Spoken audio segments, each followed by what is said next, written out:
Good Uh, morning, Andy. Good morning, Jillian. Thank you so much for doing this with me today. I know that you're not feeling great, and it pains me and those of us who love you to learn that you're in pain right now. I don't go going too far. You start me crying. So that Thank is, you for that. yeah, but that is what we're here to talk about today is Yes. the journey you've been having with this stage 4 cancer diagnosis. And I just want to hear whatever it is you want to talk about. Well, you're going to have to help me with this one. The other ones, it was so easy because I was just recounting a known narrative, but this one is a narrative that is not only unknown, it is taking shape as we speak. I mean, every instant of every day is positively a new experience, and not always positively, but definitely a new experience. People ask about this or that, and all I can say is does not apply. There is no normal to which I can ever conceive of going back to. There is no how was your day. It's like how were the last 5 minutes, and that's subject to change without notice. But I will tell you about my day yesterday, Okay. because yesterday it was a first, and that's something I've been very fortunate to be associated with a lot of in my life as firsts. Starting organizations and so forth. But yesterday, for the first Sunday, we had a music gathering here at our place, the Lazy Black Bear, and we looked around for a suitable location, and ended up putting it in the dining hall, which those of you who've been to the Lazy Black Bear will remember. And we just moved one of the big tables out of the way. We had a lovely little circle and reception chairs, and it was just one of the most perfect afternoons of my entire life. I mean, just exquisitely beautiful. Because among the things I enjoy in life, I have to say that maybe very, very close to the top of the list is going for a walk in the woods with a dog and finding a spring and just stopping by the spring in the sunshine and the mottled light coming through the forest.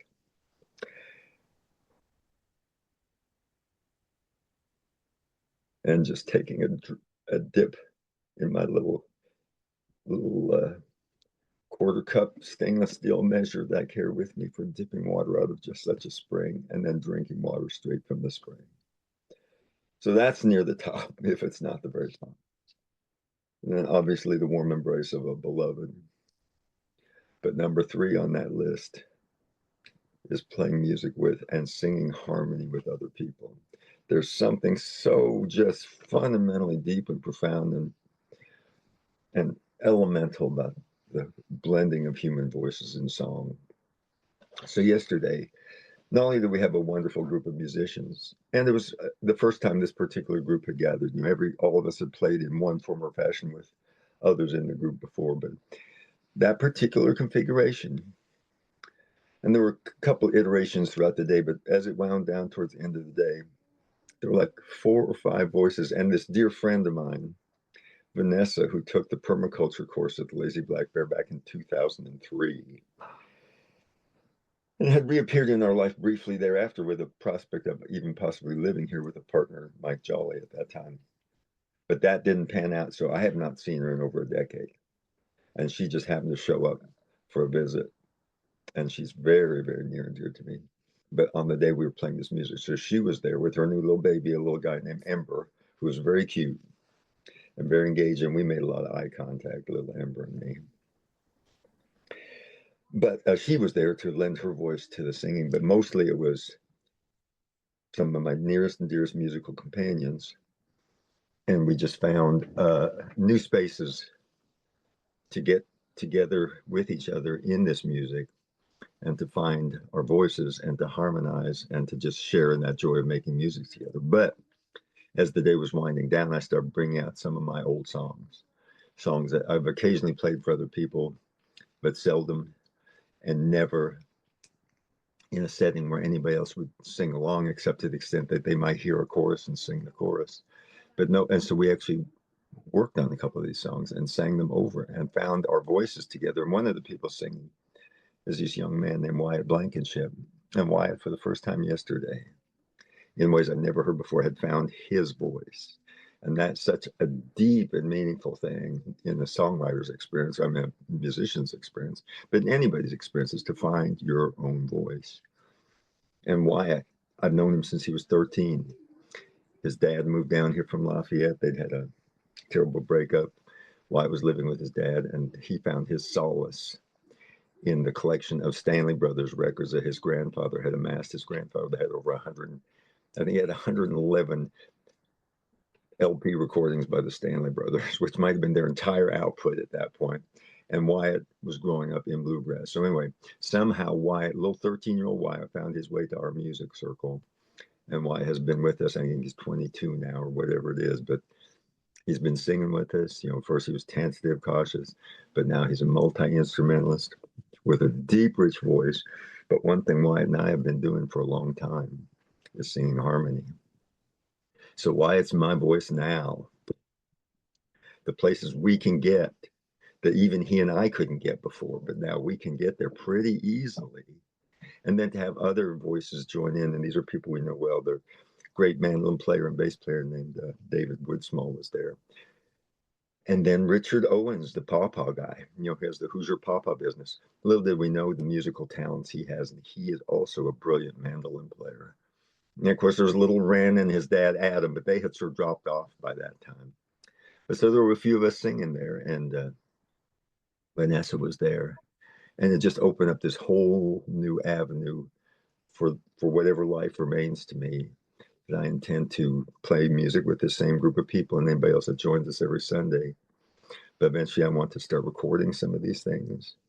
And then when we all gather for the big forest gathering in October, the first weekend in October 2025, I want to have us well enough versed in and rehearsed in some of my songs that we can do like a live performance where we encourage everybody to join in, and everybody who's there will be part of whatever joyful noise we decide to make, and we will blend our voices together in harmony.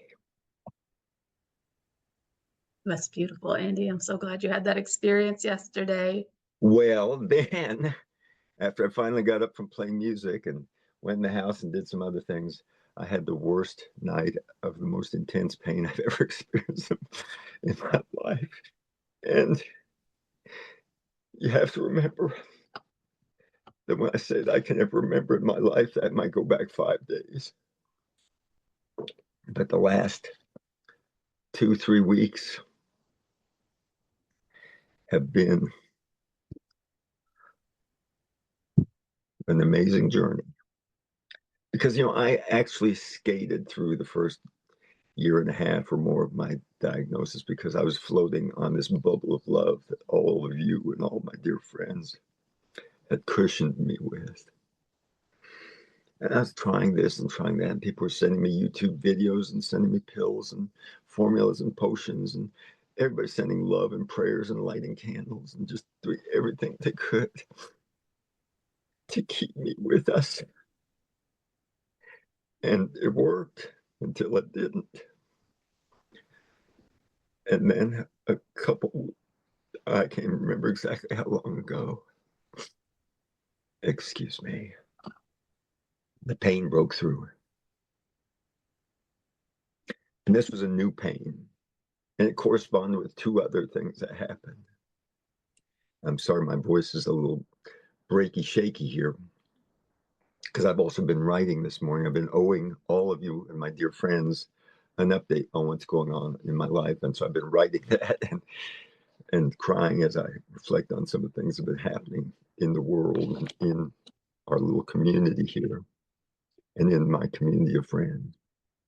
But so 2 other things that happened besides the pain breakthrough that both happened before the pain breakthrough was, one, turns out my PSA numbers are back up. And I don't know what that means, and it almost doesn't matter, but that's what got me into the doctor in the first place. And so on that level, guess what, dude? Back to square one, maybe, or square zero, or wherever. But number 2, on my birthday, June 21st, we had a lovely celebration. I was so thoroughly and fully enjoying it and engaged and was not feeling pain. Or if I was, I don't remember it because it was such a blessed and joyful event. And everybody was so loving and kind. It was such a great time. Great music, great dancing, great food, great friends, great fellowship. But that same day, two of my neighbors died. Or two subsequent days, that day and the next day, maybe. And then the following week, a third neighbor died. These are all men in their 70s. Louis Strange, Frankie Stewart, Mike Knight, leaving their wives widows, all of them in their 70s. And Frankie, a year younger than me, brilliant mandolin player, one of my favorite people to sing and play music and sing harmony with, from the well-respected, well-known Stewart family bluegrass band. Been playing bluegrass his whole life, and his brother Ronnie is one of the most accomplished and recognized bluegrass musicians in the world. So Frankie had good credentials and a great voice and great talent, but he'd given up life on the road so he could raise his family. Frankie died of prostate cancer, and he's 1 year younger than me. So that was like, dude, we all got to go sometime. But then the pain broke through. So I did it, something I'd not wanted to do, but I thought at least I always have it in my back pocket. I went for the opioids. Very, very mild opioid. My doctor's such a sweetheart. She was very determined to give me whatever it was that I might ask her for, but within the realm of her professional expertise and competence. So she was giving me low doses of the very mildest opioid that she had in her toolkit. And so I took it that one night. It was after 10 o'clock, I remember, because I was going to bed, and I thought, well, I was lying on the couch. I just need to see how this will work. And how it worked is it did not. Within half an hour, I was so confused. I rolled off the couch. I was sick as could possibly be. I could barely crawl across the living room floor on my hands and knees. I was so disoriented. I managed to get the door open, crawled across the porch, down a step, across the stone walkway, up a step, hands and knees, mind you, up another step on these stone steps. Finally got out to the yard and was able to collapse and start vomiting and peeing and vomiting.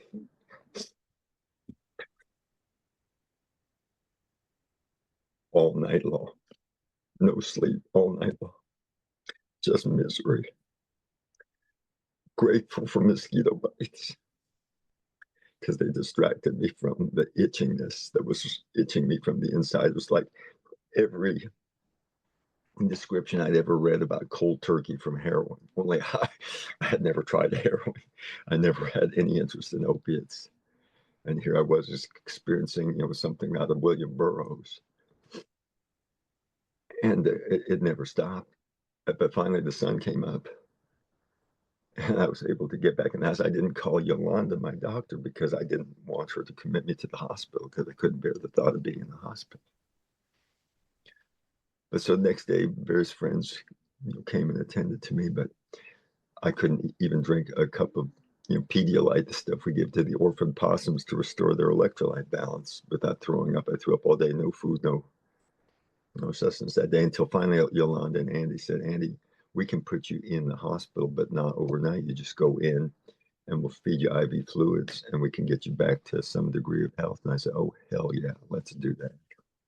So they were going to do it the next day, but they realized, no, why wait till the next day? Let's do it right now. So they took me in. I took my mandolin with me just in case I had to fill 3 hours, but I was asleep within 5 minutes. And they added painkiller and anti-nausea medicine to it. And 3 hours later, I was able to get out of there, and Linda came and picked me up and drove me home, and I went to bed and slept through the night. Didn't get up to pee once, not once. And that's probably the first time in 10 years or longer. And then I fell back asleep for another 3.5 hours. So I slept a long time, and that was good. And then I realized, okay, that's not working. I can't remember exactly where it went from there, but this is like the following Tuesday. My dear friend Saad El Zanadi from. He's a retired math professor from the University of Illinois State University up in Bloomington Normal. One of the most absolutely beloved friends, dearest human beings, kind, generous, thoughtful, intelligent. He had driven all the way down from Bloomington, Illinois. It's not uncommon for people to drive down from Bloomington, Indiana to see us, but he had driven down from Bloomington, Illinois to see us. And the guy who drove him, Adam, happened to be a childhood friend of our dear friend Andy Gerber, who lives here in Paoli. And so they'd all come out to the house and they said, "We'd like to make you some supper." And I said, "Whatever you serve, I will be so grateful for them." And they went back to the tomato factory and came back a little later. And that was Andy and his friend Adam, who made the food while Sod stayed with me and we talked and we had a wonderful visit. But when they came back, they brought the food and I ate a little bit of it. And it was something that I had not eaten in since I first got my diagnosis: pasta and a little tomato sauce and some Parmesan and some summer veggies. Well, I know that I have had a history in the past sometimes with the combination of pasta, tomato sauce, and cheese. Everybody loves it. It's called pizza. It's called lasagna. But for whatever reason, sometimes, not always, and often, seldom enough that it did not become an issue, because it mostly was when I also had a beer or some kind of wine or something. But it could cause negative results. Well, I didn't think too much on that, although I stopped eating the pasta after a few bites and just put it aside. But then something happened again. And at this point, I was already on the oxycodone because the other stuff wasn't working. So I figured if the mild opiate isn't working, let's go right for the stronger opiate. And so I was on oxycodone. But once again, this is brand new for me. So I eat a little bit of the pasta and I start feeling dizzy. And I head out to the porch right there by my couch to pee. And next thing I know, I'm lying in a pile in my wet pants in a puddle of pee, fell on my hip, blacked out.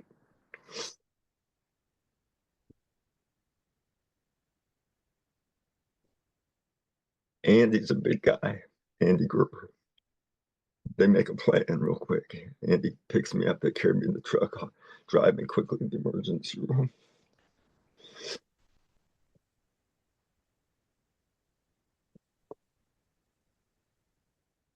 Check me into the hospital. Chilly.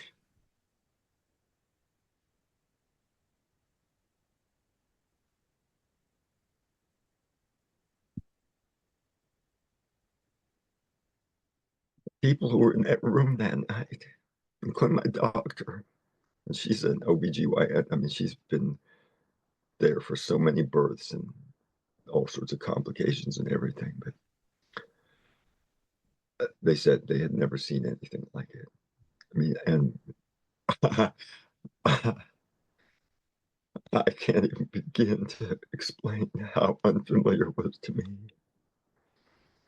I was making noises I'd never made before. I was jerking around like an epileptic. I was, it was just a nightmare. And I mean, you've heard the term projectile vomiting. Well, it's a thing, and it's a real thing. And people saying I didn't hear this at the time, but apparently there's blood in the vomit too. So, I mean, I was in really bad shape. And the noises that were coming out of me at the same time. Anyway, they said, "Listen, we got to do a GI, blah, blah, blah, something. You got to go to the hospital in Bloomington. Fortunately, there's one bed in the hospital in Bloomington. We've arranged for you to have it, but you can't stay here because we don't have what you need here. So we're going to put you in an ambulance to take you to the hospital in Bloomington." It's like, oh God, please, please no.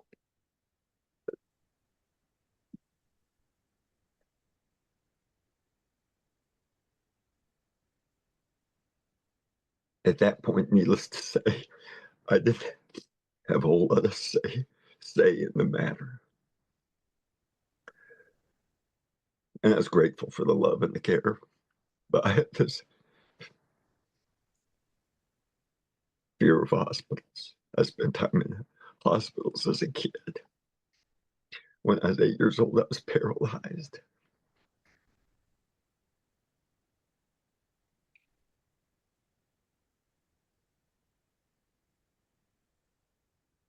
Anyway, before we could get to the hospital or the ambulance ride to the hospital, after they got me out of the ER, I don't know why, but instead of taking me right to the hospital, they put me in a freaking CAT scan.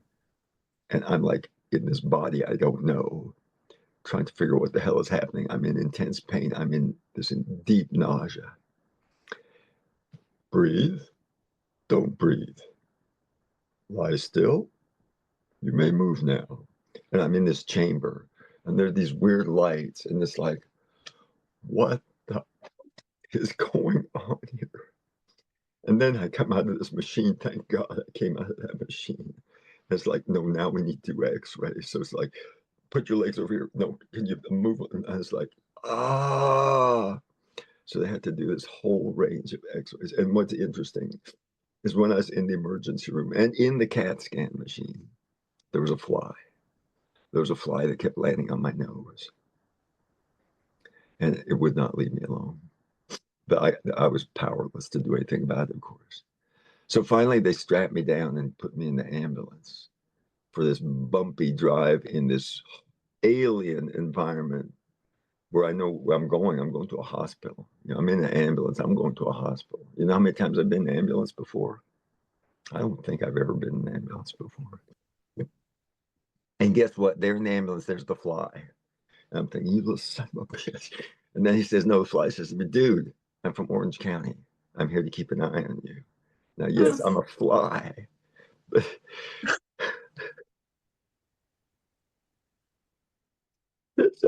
I'm here for you.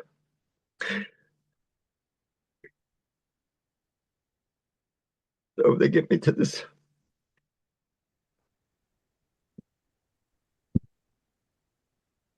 They get me to this bed in the hospital. I'm not going to belabor this too much more because it, it was just, so I had to stay overnight. And then sometime later in the day, they were going to do this endoscopy because to figure out what was all this blood, my hemoglobin was dropping and all that. And I had this great nurse, a woman named Marie, and she, black woman from, and you could tell from her cadence that she was from the Caribbean somewhere. And over time, we got to know each other a little bit, and we became very, very close, very, very close. Where she had a deep emotional bond to me, and we had talked about Haiti and the history of the Haitian Revolution. And she said, "Oh, you know so much about Haiti." But Marie, last name was Andre, and because my name is Andrew, so we had many very interesting. But she was doing her best to keep me, you know, as comfortable as possible. And then all the people at the hospital. I mean, these are such sweet people. But anyway, so we do the result that day. I mean, do the test that day, and it's inconclusive. So I've been in the hospital since 3 o'clock in the morning. I mean, in the Bloomington Hospital since 3 o'clock in the morning. Haven't had food, water, nothing. Test is inconclusive. So guess what? Andy, you got to stay another night in the hospital so we can redo the test tomorrow. And between now and tomorrow, no food, no water. I mean, yes, between like 8:30 and 11:30, I was able to have water. And I even got some chicken broth, I think, which was just like a couple bouillon cubes. But so I'd been there for however many hours, no food, no water. Obviously, they're feeding me IV, but nonetheless, it's like, and here's something else.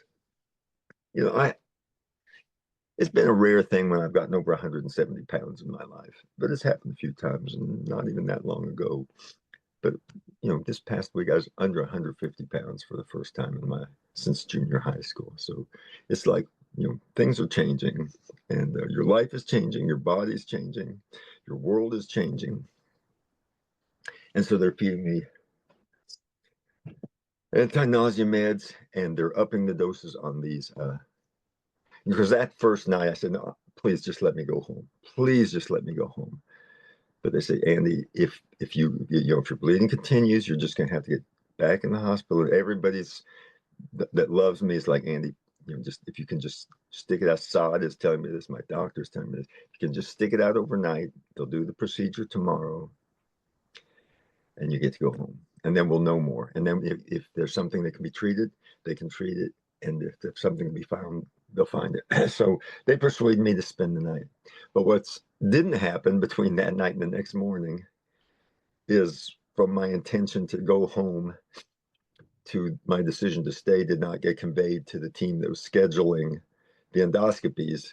So when they came to check on me in the morning, I was not on the schedule to do the endoscopy. Fortunately, they were able to redo the schedule and get me on there. So I was able to get it done.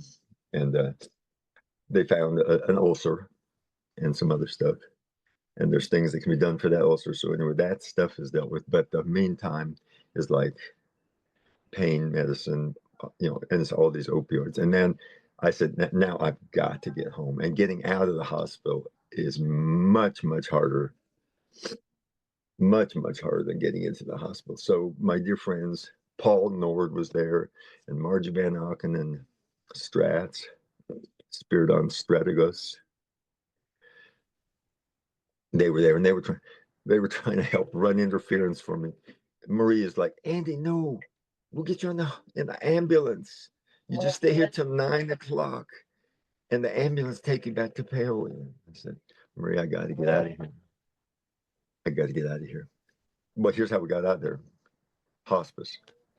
A woman from hospice came by just to check on me, and because we'd already talked about hospice, and suddenly doors start opening. People need to be contacted were found. Discharge papers need to be signed were signed. Hospice is a wonderful thing.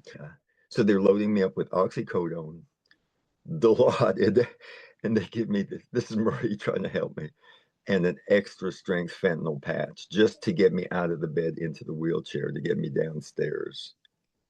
Just to get me out of the bed, to get me into the wheelchair, to get me downstairs. They're pumping me with these drugs. And Paul is there and Margie's there. Strats has had to go home. And so, I'm buffeted and buttressed with pillows, and Marie says a tearful goodbye. Oh, no, she doesn't say goodbye. She walks us down, and it's pouring rain. And Paul runs to get the car and brings it around.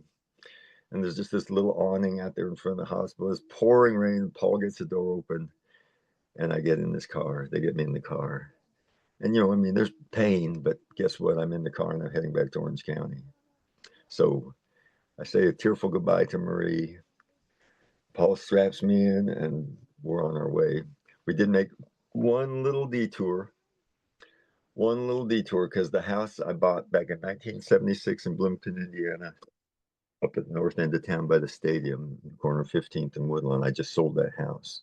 And I'd heard that the young kid, great little guy, great young guy named Henry Chiochi, or Kyoki, from out in California, was putting a bunch of money in it because he intended to live in it as long and own it as long as I had. He loved the house. He fell in love with the house. It wasn't an investment.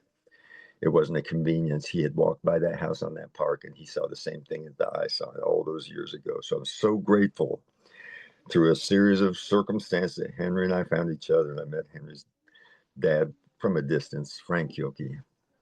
I wanted to see what was going on at the house, and we couldn't tell much, but it still did my heart good to go by there. And then we were off to Orange County. And what was wonderful was every mile further from the hospital and closer to Orange County, I started feeling better. Not more pain, but less pain. Of course, I'm thinking it's because I'm getting closer to home, but in reality, it's also because all these fabulous drugs that Marie has pumped me up with are really kicking in a big way. No, this is a great story. So anyway, we get home. It's still pouring rain, and we go through rain and tears where there's no rain. At home, it's pouring down rain. Paul pulls up into the driveway right by the closest door to the house. He's there behind me so I don't fall, but I managed to struggle up the stairs, get in the house, get on my couch. Paul goes back to the car to get some pillows, and then we stop and talk about what's new with Linda and me and how everything's changed in our relationship. And our darling friend Margie Van Auken was there with us, and Paul, who's as close to a son to me as anybody's ever been. And finally, around 11 o'clock, they get ready to leave and say, okay, I think you're good for the night. We'll be back. You take care. And they go out, and the keys are locked in the car. Oh, no. It's raining. It's 11 o'clock at night. They're both bone tired. They need to get home. And the keys are locked in the car by accident. Because when Paul went back to get the pillows, he must have bumped something. He certainly had no intention of locking the car, but something happened. One of these electronic fobs that's in that car, and the car is locked. I said, Paul, we've got two Subarus. Just take one of the Subarus. But his car is parked in such a way that neither of the Subarus can get around it because it's the narrow point in the driveway between the house and the shop. And so it's like, okay, now what? So a series of calls, no locksmith, call the sheriff's department, says call a tow truck. Katie's on her phone checking one tow service, and this Michael's over in French Lick. But I'm searching the exact same search at the same time, and mine comes up with Long's Towing, Paoli, Indiana. And this is Donnie Long, who happens to be one of our closest neighbors by road. You go to the end of our road, you turn right on Beech Grove Road, 1 mile, turn right. It's the second driveway on the right, Donnie Long, towing, right there.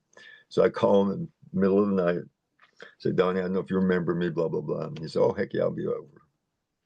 I got this. He says, you're right there by the horse camp, right? Yes, yep, that's us. The old Boy Scout camp is what they call it. So Donnie's on his way. Paul is a little bit beside himself. He decides to walk up there and meet Donnie, make sure. And there's a 4-inch tree across the road. He manages to clear the tree across the road, goes up and meets Donnie. Donnie comes down. A very simple device. You just pry the door open a little, breathe something in there, and just unlock the thing. It's like Paul says, I could have done that. Nobody knows. Now Paul knows how he can do it. But Donnie wouldn't take any money from us.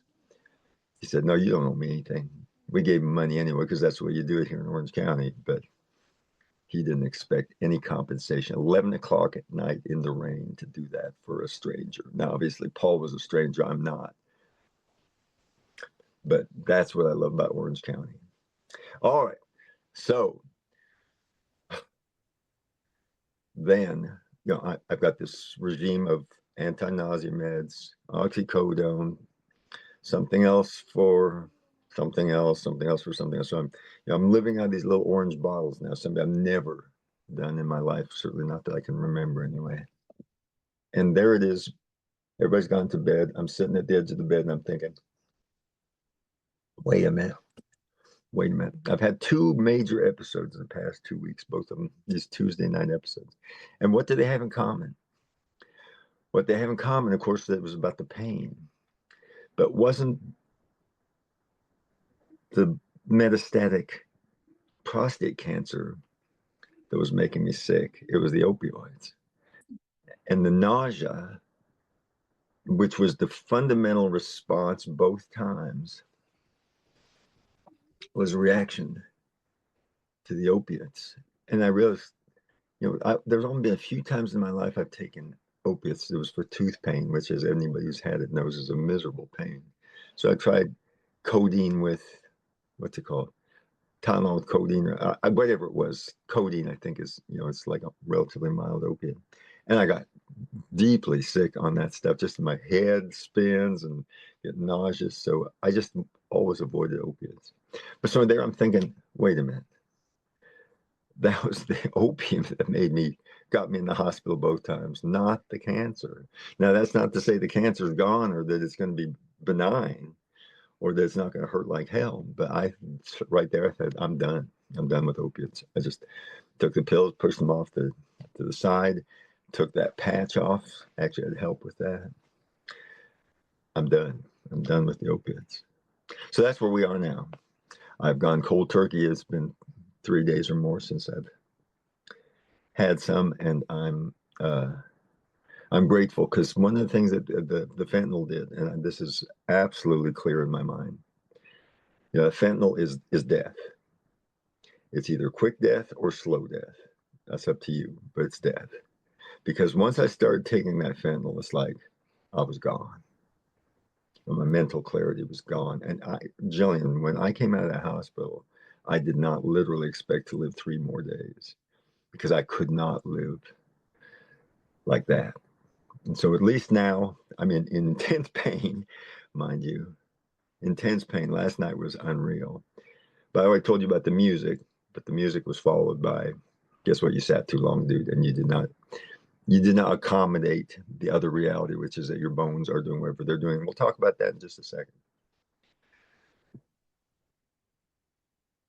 So I had a wonderful day, but then last night I'm on a walker. I mean, I can't walk from room to room. It's so strange, and this pain is unfamiliar.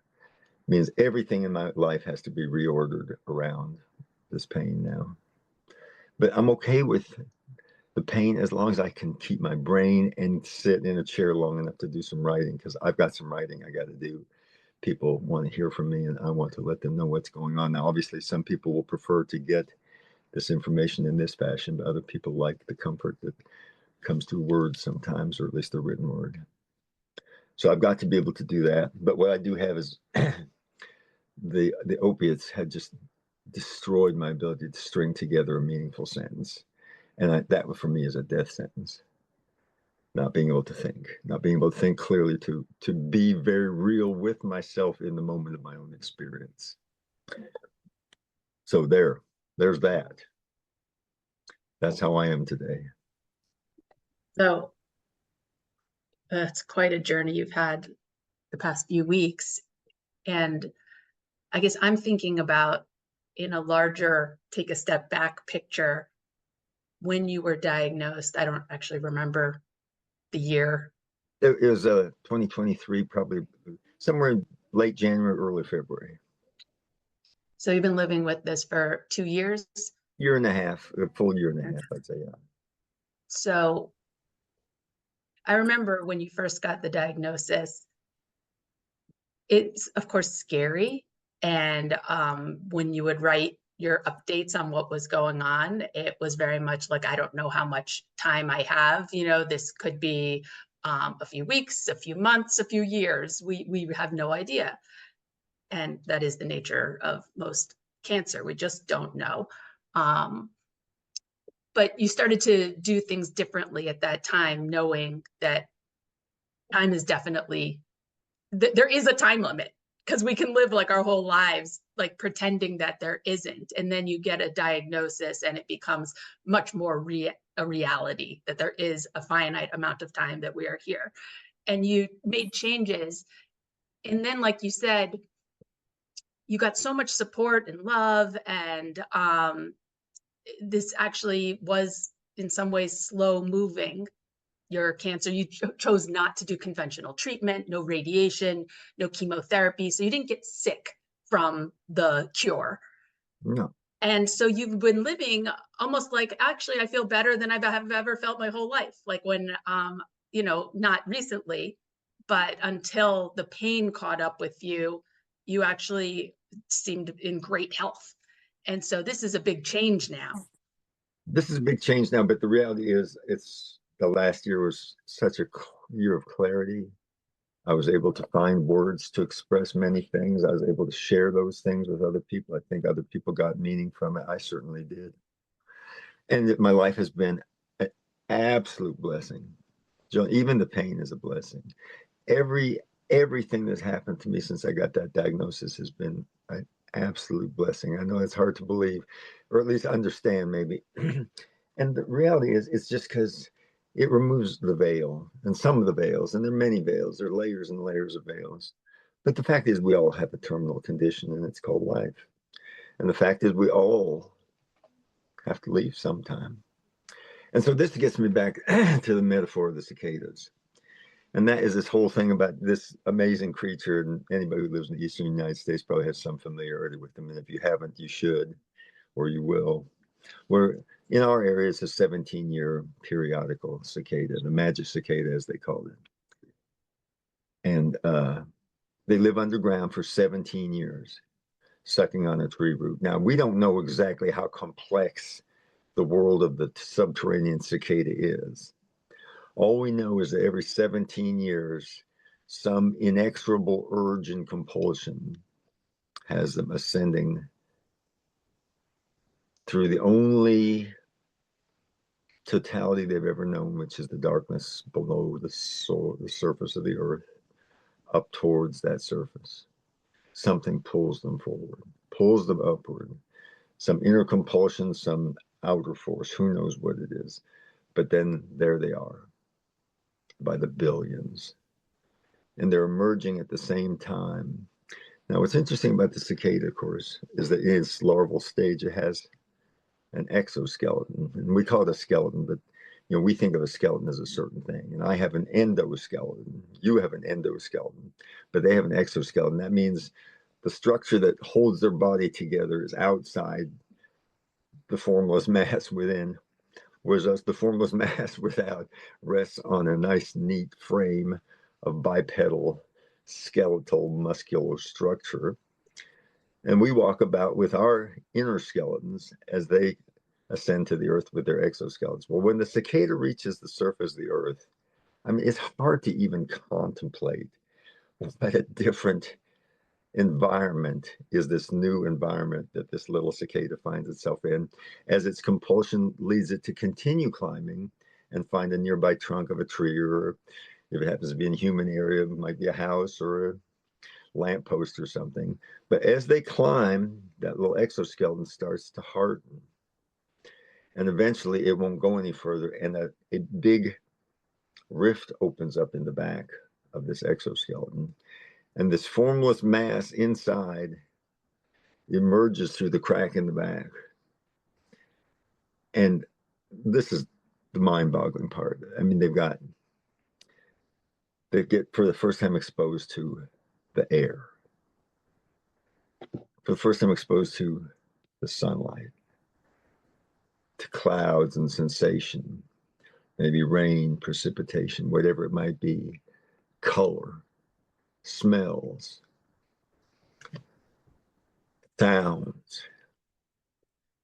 And it turns out they're not done. They become this remarkable bug with these incredibly beautiful stained glass window wings and these big old eyes. Now, there's an annual cicada and a periodic cicada, and the periodic cicadas tend to have the red eyes. There are also albinos that have the white eyes. And I tend to, when I think of cicadas, I more romanticize them as the annuals, because they have this incredible range of colors, and they're such gentle creatures. I just love cicadas because they don't have a mean bone in their body. They don't have any way to hurt you. They scare people because they land on them, but I like to put them on my nose and have them cling onto my nose.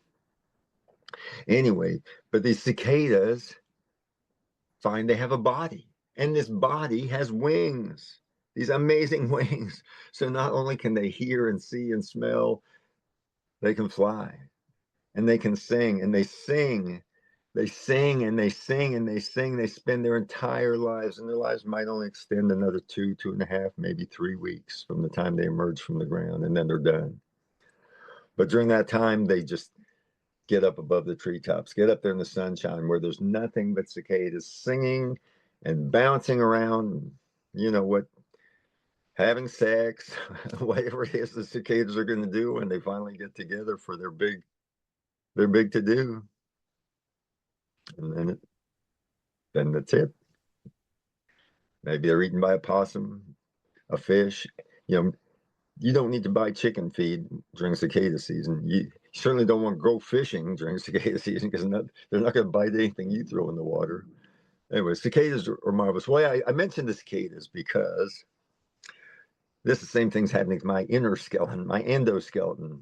I believe it's opening up, or at least it's reconfiguring in some way. And unfortunately, that reconfiguration is causing me, this being here, some fairly intense pain. But the reality is, there's no reason to not imagine that what is happening in me is a precursor to something extraordinary and magical, like what happens to the cicadas. And that's what I feel, because I know that, I have my own views about the world and consciousness and the nature of reality and all that.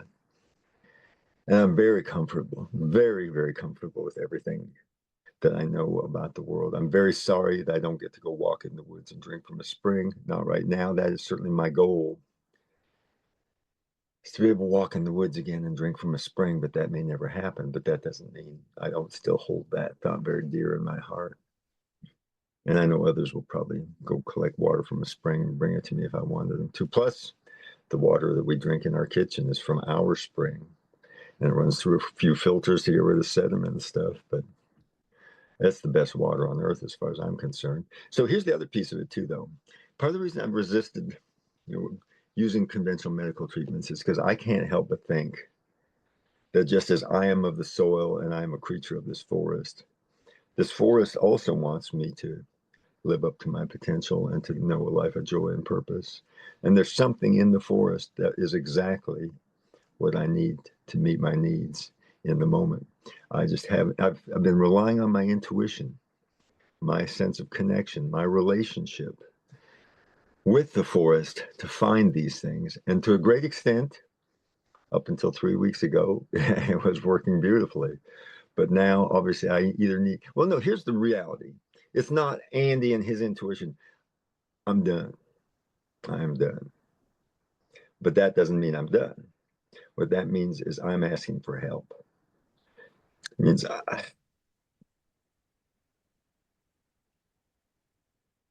this is the hardest part, asking for help.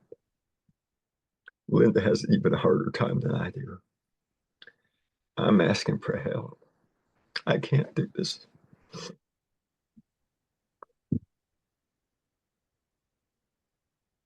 I cannot do this alone. Linda cannot help me because she's got her own issues. So I am at the mercy of the love of my dear, dear extended family and my Heartwood clan and this beloved community here in Orange County. And all I have to do is ask and it comes. It's just like, it's such a miracle. So that's where I'm at now. It's like I'm saying, people, I can't do this. Please help me.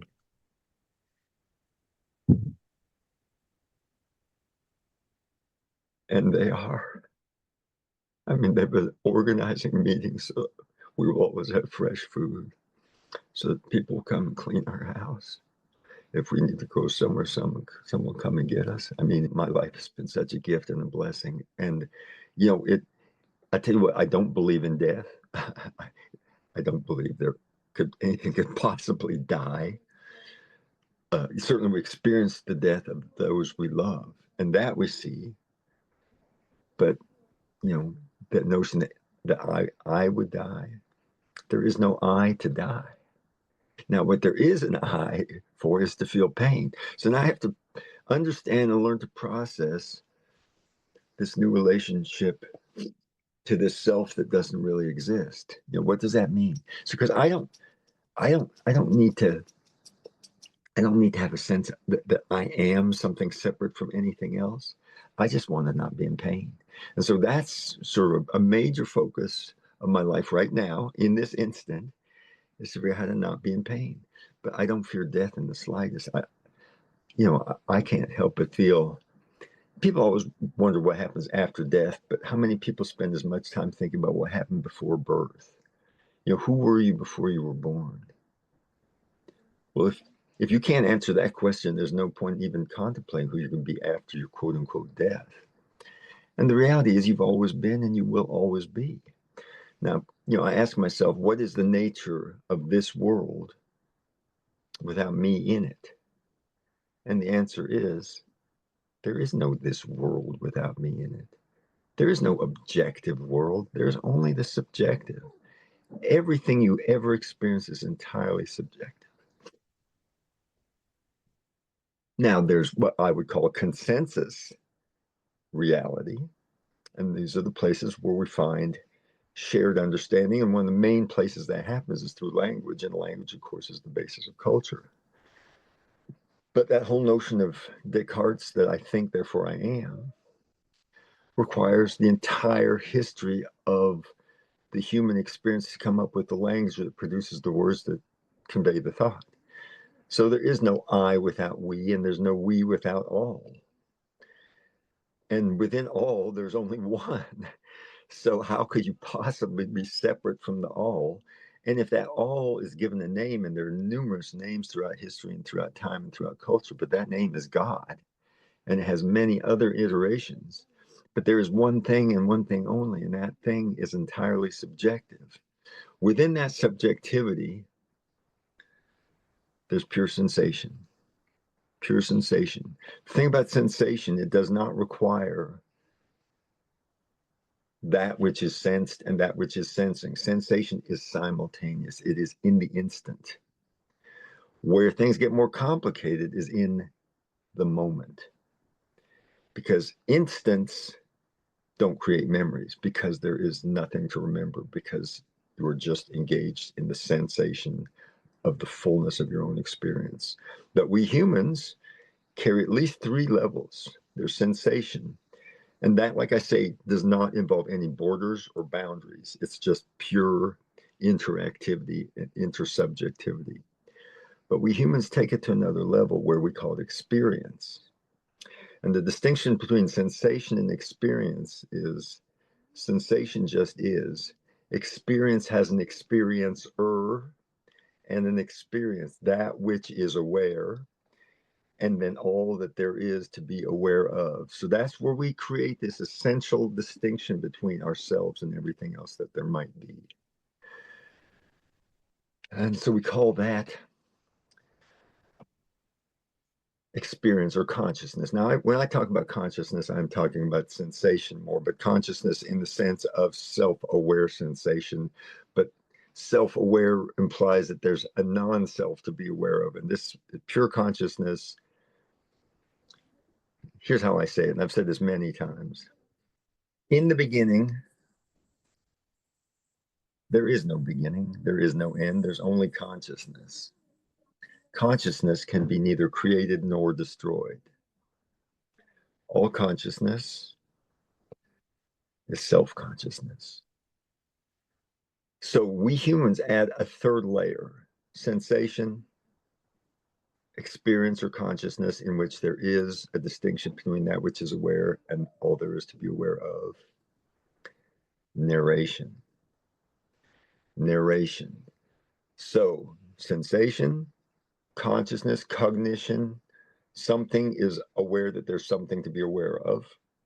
And then narration. And narration is where it gets complicated, because in order to have narration, you have the entire history of the human experience embedded in the process of trying to describe to yourself the experience you're having, because you have to use language.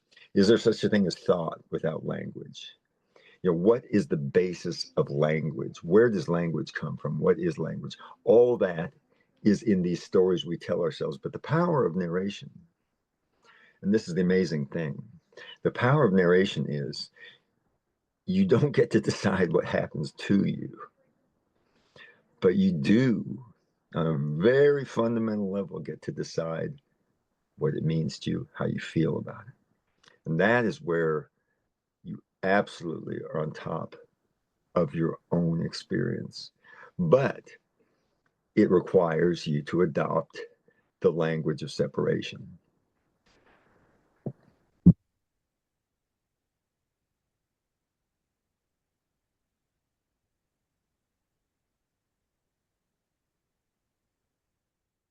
So what I found, you know, we all know that on the most fundamental level, the experience that we all share is change.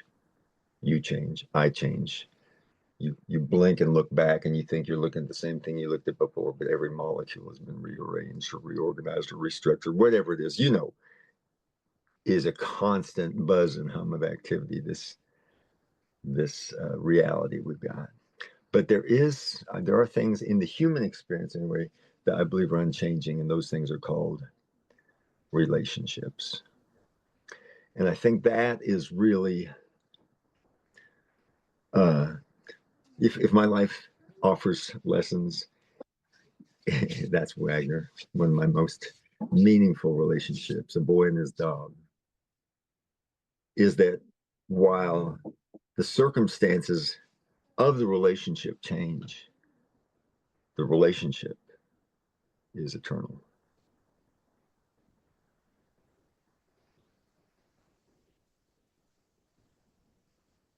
That includes my love for you, my dear friend.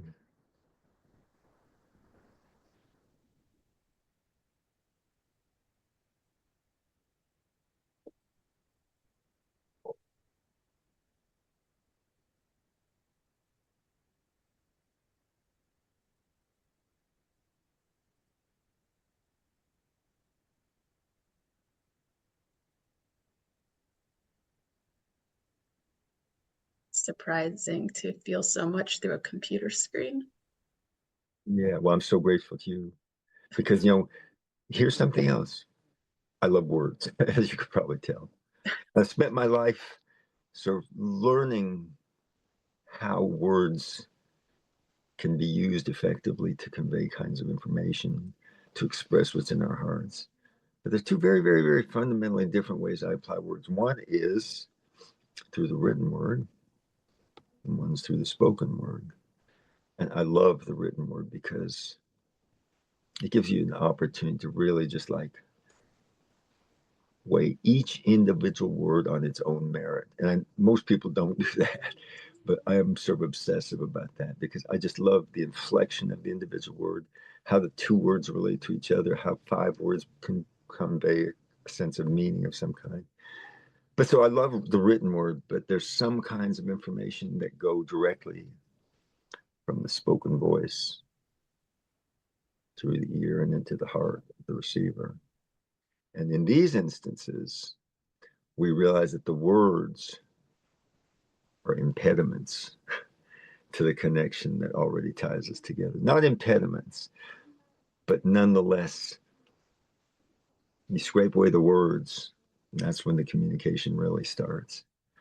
And beyond that, I distinguish between that which we know, and what we know is what we learn, and that which we remember, and that is that which we always are.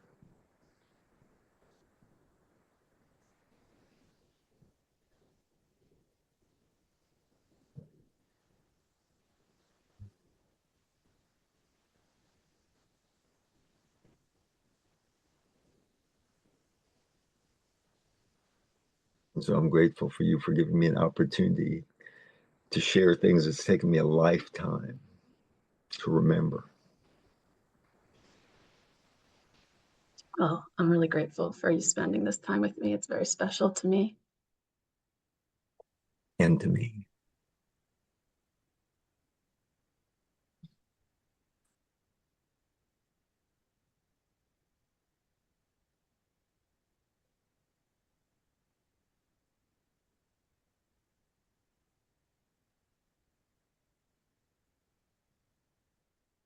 So, Hard to let go. yeah. But there's nowhere else that we can go. We will always be here. As long as anybody hears these words, has life in them, I exist. Here we are across a vast distance using this unfamiliar technology to remind ourselves of our undying love, which existed before we even met each other. So it's unfamiliar terrain, and yet it is the most familiar terrain because what is more meaningful than just like to be reminded of the love that is our fundamental nature, the gift of being alive. I talk about, if you wake up in a dream, most people have probably had what's known as a lucid dream. In a lucid dream, you're having a dream, but somehow in the middle of the dream, you're able to wait a minute, wait just a minute. Could this be, am I dreaming? Now stop, don't go too far down there because you wake right up. Just let it slide. Pretend you didn't notice that. Guess what? You're awake and you're in the dream. And now, if there's something you've been wanting to do, just try it. And I find myself doing when I find myself in that situation. And you start bouncing, bounce a little higher with each bounce. And next thing I know, I am flying. Mhm. And I'm just flying. Now, that's the nature of our experience right now because we are in a dream. What else could this possibly be but a dream? So we're in this dream, and those of us who are paying attention realize, now wait a minute, this is just a dream. So I have a great deal of power to decide the flavor of this dream maybe the outcome, maybe not. My dear friend Phil Burke, and I know you know Phil, one of the most profound things he ever said to me, and it's been one of the things I live my life by, is it's not about getting what you want. It's about wanting what you get. And that just flips the whole script. So let's talk about narration. So narration, anytime you're in a bind, all you got to do is take a step up, just a half a degree to one side or the other, and look at the same set of circumstances. And by golly, it's just suddenly it's something brand new.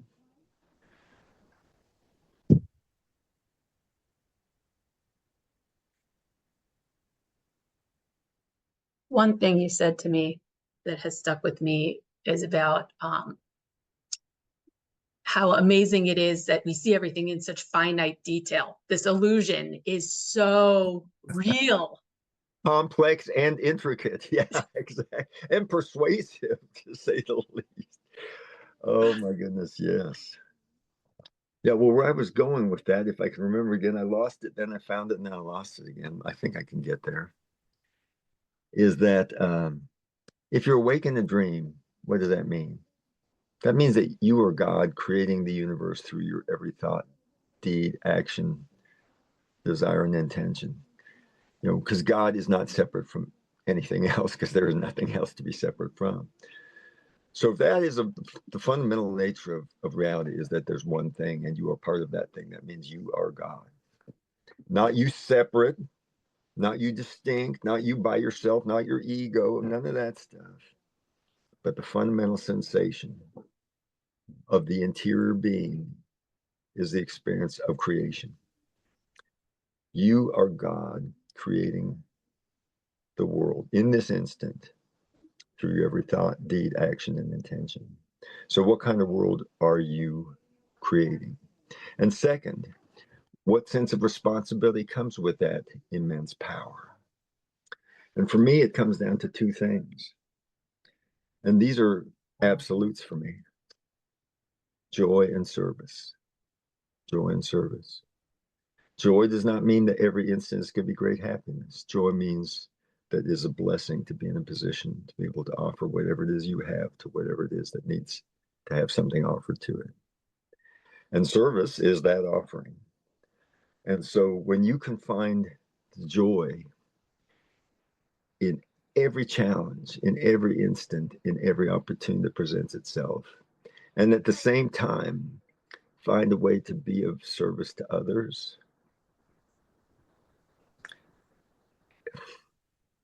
it just doesn't get any better than that.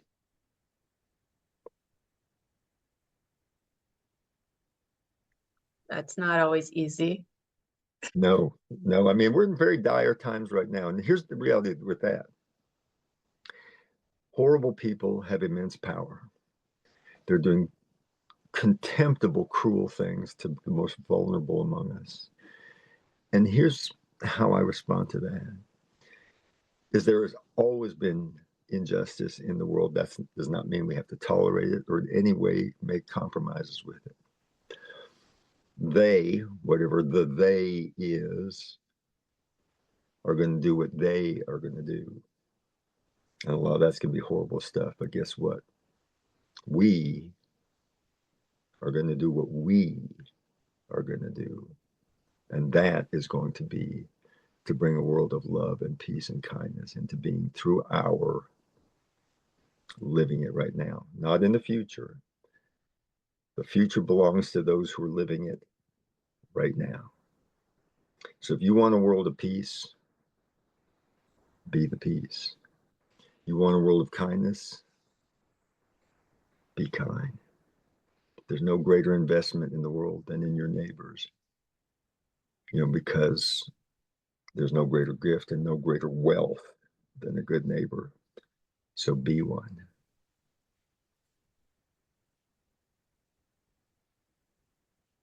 Well, I'm comforted to know you are surrounded by such a loving community and Oh, that when you ask for something, people jump at the chance to help you. So please keep asking for help during these days. And if there's anything I can do, also, I'm here too. Jillian, thank you. When you called, I was writing my update. It might take a day or two to get it out there, but it is going to be a plea for help on whatever level. Now, here's one thing. I don't know if I mentioned this to you before, but our friends at the Lost River Market and Co-op, where they're starting a brand new mural Mm. on the side of the co-op that is going to be phenomenal. The amazing muralist Adam Long from Bloomington, Indiana, has taken this on as his next major project. And Adam is an extraordinarily gifted and deeply heartfelt, expressive artist who happens to use spray cans on the sides of buildings to convey messages of great complexity, beauty, diversity, intelligence, humor, charm. Anyway, and one of the featured icons on this mural that he's going to be doing is the American buffalo, the bison. And uh, Adam is going to bring that building to life. As he says, you're going to be able to hear the flies buzzing. You're going to be able to smell the buffalo poop.